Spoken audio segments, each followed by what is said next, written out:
Hey guys, welcome back to the next part of our series. Today we're going to continue with a new project. We're going to be doing a medieval flag banner.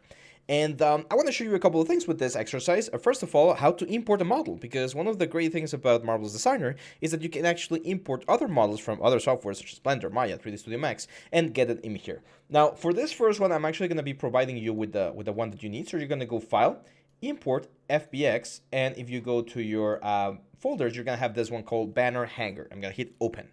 Now, very important, as an FBX, there's a couple of options that you can import. Right now, we don't want animation, we don't want any cache animation, and we do want to automatically add arrangement points, just in case you can figure out how to play some cool arrangement points. The scale is very important here. You might think that we need to do this in millimeters because that's the default, right? But no, actually, when we model this in other softwares, in this case, I modeled this in Maya, we need to change this to centimeters so that it knows that it needs to do the proper position. So let me hit OK, and this is it, okay? So now this object right here is just a hanger. You can move it up and down, and we're going to be using this to create our garments. Or not the garments, in this case, a medieval flag, right? So one cool thing I want to show you here is usually in other softwares, when you're doing any sort of simulation work, you have to set up the proper collision boxes and stuff to make sure that things collide in the best possible way. In this case, that's not necessary. I can just simulate this, and as you can see, well, let's reset the 3D point here. Let's go here, and if I simulate, you can see that it already knows that it needs to have right here. So Marvel Designer, even though it's meant to be a software to create cloth for characters, you can actually do a lot of things like bed sheets, curtains, tablecloths, napkins. There's so many things, so many easy things that would be a little bit more time consuming to do in other softwares, and that's what I want to talk about today. So I want to do a banner, and I'm thinking about doing a banner. Imagine just a little banner. Like a medieval banner. I want this to be, of course, square, but I want it to have some sort of flares down here, maybe triangles or something, and I want to have 3 divisions right here, 3 little cylinders that are the ones that go through a loop, and they create the intersection. Another thing that I want to do, actually, now that I think of it, let's get rid of these things. Let's do a little bit more of an interesting shape. So let's go back to our brush. So I want to do like a traditional triangular shape right here.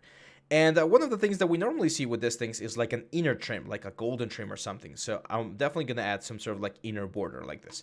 And I want to show you some free design. We're not using any pattern, we're not using anything. I just want to create something that looks cool. So I'm going to go here and I'm going to create the first half of my element. So I think something like this should be more than enough. I'm going to bring this thing closer to the center so that it's aligned. And then we're going to use the same trick that we did before for the pillow. So I'm going to go here to edit pattern, grab this intersection, right click, and we're going to unfold. Now, do we want to do unfold with symmetric editing? Yes, because if we move one side, we want the other side to move as well. So now we can go up to this point and we can just move this up to create the triangular shape. Look at that. Amazing. Amazing. It looks already very close to how we want it. Now that I have the shape, and after I move these 2 points up and down, I actually want to remove the light editing. So I'm going to select the piece, right click, and we're going to say remove linked editing. That way we have the shape similar to what we had on the element. Now the first challenge that we have is, well, I want to add the divisions over here, but I want to add them in such a way that they have the same distance, right? Right now we have halves, but I would like to divide this in a couple more sections so that this works a little bit better. So the first thing I need to do is I need to go to edit curve points, select that point right there, and just delete it. That way we have a clean section over here. Then I'm going to go into edit pattern, select this line again, and there's a really cool tool here called insert point or something. Split. There we go, split. So in the split line, we can split this into 2 segments. That's the most common one, as you can see. Right now, the ratio is not even. I will have to change this to 50 and 50. But if you want to do 40 and 60, 30 and 70, you can change the ratio here. We can do by length. So if we want to have specific lengths for each segment, we could also do that. Or the one that I like the most, which is this one called a uniform split, which, as you can see, will give me, in this case, 2 splits. So we want 3, 4, 5, and that's it. Why 5? Because there's going to be 1 section here, 1 section here, and 1 section here. And as you can see, all of the sections right now share the same length. So I know that my pattern is going to be very symmetrical, very nice looking. So I'm going to hit OK, and there we go. We have points there. Now, why do we need the points? Why are these points important? Because we're going to be using the sew sections, this one right here, segment sewing, and that's going to allow us to make sure that only this section, the specific section, gets the proper size that we want. Now, I'm gonna go into my polygon tool, I'm gonna select polygon, and I'm gonna click. I'm not gonna, or actually, let me go back here, cancel. First, I'm gonna go to my segment tool and I'm gonna measure how long this segment measures. And as you can see, it's 124.9 millimeters, which is 12.5 centimeters pretty much, right? So I'm gonna go here to my rectangle tool, click, and I'm gonna say, hey, I want the width of this thing to be 124.9. And the height, 50 millimeters is, I think, way too much. So let's do something like 200 in this case, which is 20 centimeters, right? I'm gonna hit OK. So now I know that this thing is gonna drape over this thing, and we're gonna create this cylinder. And it should be fairly easy to do this. I just need to grab the segment sewing tool and sew this from here to here and from here to the same position, because the front side and the back side, they're both gonna be at the same place. And as you can see, when this thing gets sewn into the object, it should fall exactly where we want it, right? Now, to help the simulation, I'm actually gonna bring this thing like super close to the rod right there, this one as well, because the longer it needs for this, or the longer this thing needs to travel, the more like common it is to get like some mistakes. So I'm gonna grab this pattern now. I'm gonna say Control C, Control B, paste it right here, Control C, Control B, and paste it right here. Now, as you can see, these do not share. When I do a normal like copy and paste, these do not share the sewing lines, which is really handy, because that means that we can create new sewing lines from this section to this section, and from that section there, from there, and from there to there. So now when we simulate, look at this. Ta-da! We get this very cool looking banner on our element. And at any point, I can just move this around, change again the particle density, and start like giving it more and more weight. However, we're not done. We want to make these things look cooler, right? We want to make this look a little bit more interesting. So the first thing I can do is I can actually transform these patterns. I can just select all of them and right click, or not just normal click, and move these things around. But as you can see, if I do this, one pattern is going to be slightly bigger than the other one, I think. Let me just compare. No, it did it properly. So now, since the patterns are bigger and the sewing line is still the same, we're going to get the exact same thing we saw on the pillow in the last video, where we're going to get a couple more wrinkles. Why? Because there's more cloth. So you can see we get a couple more wrinkles there. So go crazy here. Like if you want to go like really crazy on the size of these things, just go crazy. That's fine. Because when we simulate, all of this are going to get like really crunched out, and we're going to start getting this interesting effect. Now, careful here, of course, we don't want to get inside of the rod right there. But yeah, we can change these things around, and as you can see, we're gonna get this sort of like crunchy effect. Now remember what we talked about on how to make things like go closer together? That was with the warp and the weft, right? So weft, left to right. Let's select all of them. Let's give them a little bit of weft. So let's say something like 90. So now, maybe a little bit more. We could also use the elastic. Remember, we saw that one last time. So maybe if we do a little bit of elastic, probably to like a 95. That might help us get like a nicer effect. Now, we also know, and this is very important, that the particle distance is going to play an important factor in how many or how nice the wrinkles look over here. And we've talked about this before. These are small pieces. So if we turn on this mesh thing, you're going to see that we're actually like really low on triangles to get like a nice deformation. So it wouldn't be a bad idea to grab all of this, guys, and then on the particle distance, bring this thing down a little bit more. So let's select all of them, and particle distance, let's bring them down to 10. So it's going to give us more definition, and by obvious result, it's going to give us this very nice effect on the top area, which is something you normally see in curtains and stuff, right? And we can bring this even lower, but I think that's fair enough for now. And look how nice the banner is just looking from one side to the other. Very cool, right? Now, that's not it. We wanna create some more details on this guy. So let's stop the simulation and let's work on the intersections. Like I want to do some sort of like gold trim on the inside. So I'm gonna right click and I'm gonna say offset pattern outline. But I'm not gonna do pattern outline to the outside like we did with the heart. I'm actually gonna go with the internal line right here. It's gonna give me this thing. It's distance. It's how far from the edge do you want to place this new internal line.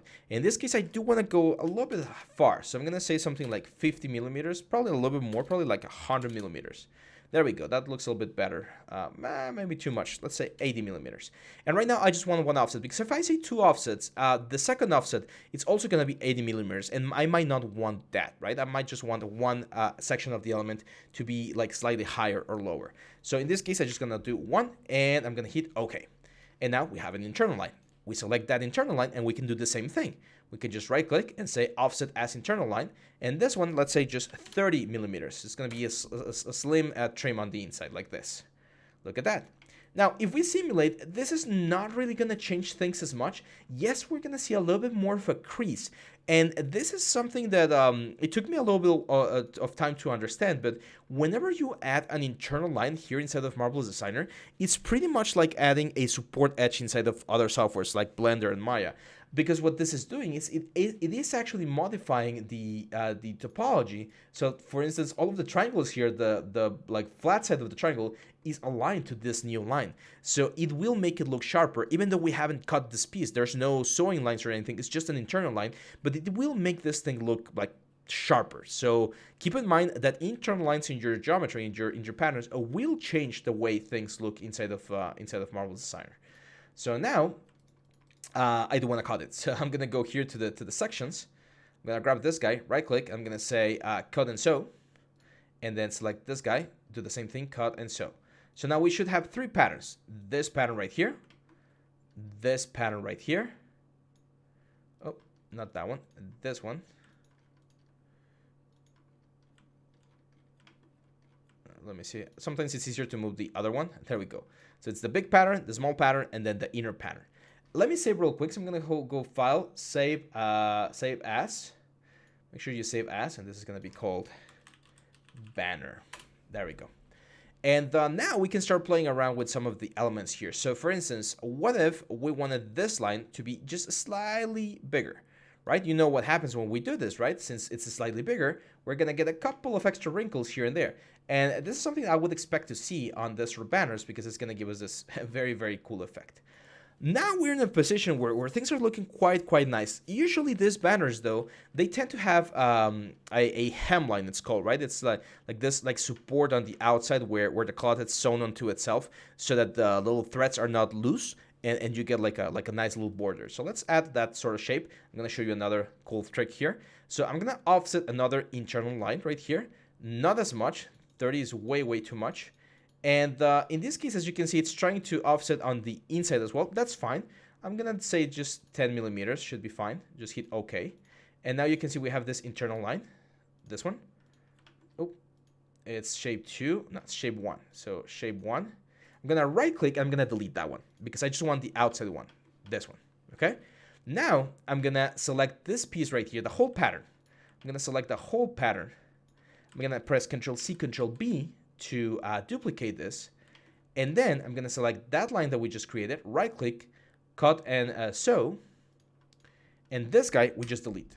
So we've just created this very nice little trim right here that's going to be very useful to sew on top of this top line. So I'm going to go to my segment sewing. I'm going to say, okay, you are going to go there, you are going to go there, you are going to go.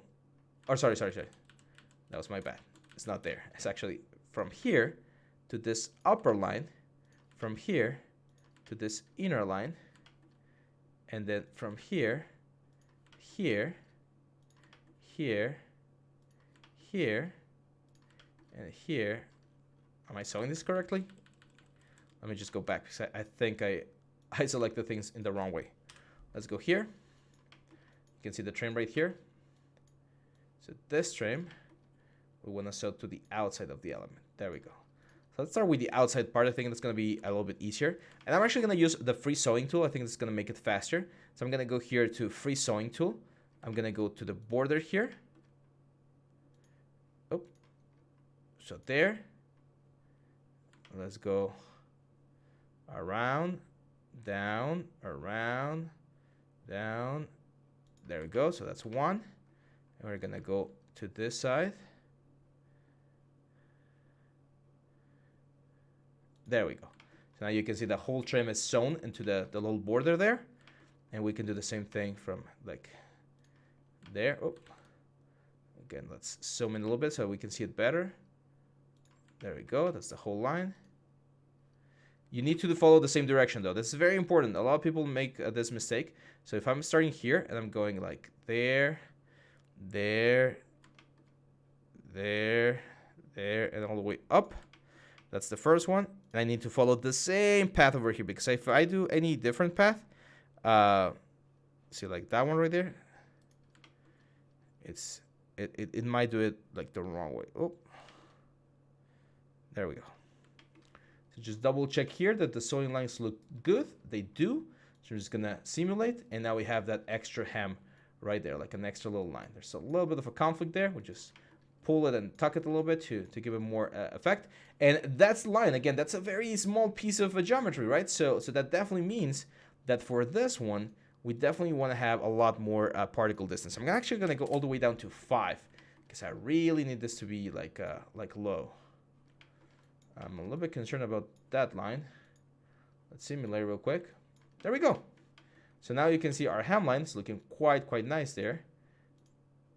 It's trying to solve itself or sort itself out. Sometimes you're gonna get some of those little effects. That's fine. Just give it a couple of like a little bit of time for it to properly adjust. We might need more resolution somewhere else as well, but as you can see, that's looking quite nice. So imagine this thing on a video game. Like, I'm just gonna stop the simulation. Imagine this thing on a video game with all of those wrinkles, or on a movie. Especially if it's not moving that much, it's gonna give you a great result. So yeah, that's the whole thing. I'm actually gonna go here, and I don't want to show internal lines. There we go. So now we can see this cloth a lot better. Now I'm gonna show you a couple of extra tricks here. First, let's go with fabrics. I'm probably gonna do like a cotton fabric for the main thing. So let's do like cotton. There we go. So it looks a little bit velvety, but looks nice. Has some spandex though. Let's see. I think this one's a little bit closer to woven. So I'm gonna go here. Let's add this, and let's add it to the patterns. It's gonna be there, up here, and up here, and of course on this little border right here. Look at that nice border. That border, by the way, is called the hem. Let me show you real quick. So tailoring, it's called the hem, and the hem is like this. Again, the border where you sew the end of the fabric to make sure that that the little like things are not like falling out or anything. It's very common. Pretty much every single clothing piece or garment will have a hem. Otherwise, the fabric just gets wild. So yeah, this is looking nice. Now I'm definitely gonna change the color, right? Because this color looks really bad. So I'm gonna go with like a green, like a next tooth green. There we go, something like that. Perfect. And now I'm gonna look for a silk. Give me just 1 second. Cool. So now for the next part, we're actually going to be using a material that we are going to create. We're not going to be using any cloth. So I'm going to go here. I'm going to add a new material. I'm going to call this material gold trim. Like that. And we're going to talk about materials later on when we talk about rendering. I'm actually going to show you guys in the final chapter how to bring all of these garments into 3 different places. We're going to bring them into Marmoset, we're going to bring them into Maya, and we're going to be bringing them into Blender, depending on which software you guys use. And we are going to have to, of course, to set up the materials specifically for each software. So in this case, the only thing I need to do is change this thing, the color, to like a nice gold color like this.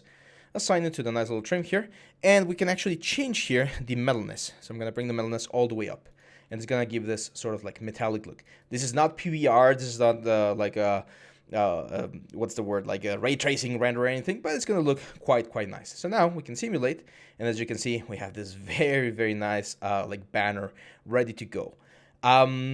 We can add more textile stuff. We're gonna again talk about textures later on. We can add like a stencil here, but right now I just want to show you one last thing, which is a wind, which is really cool, especially for this kind of things.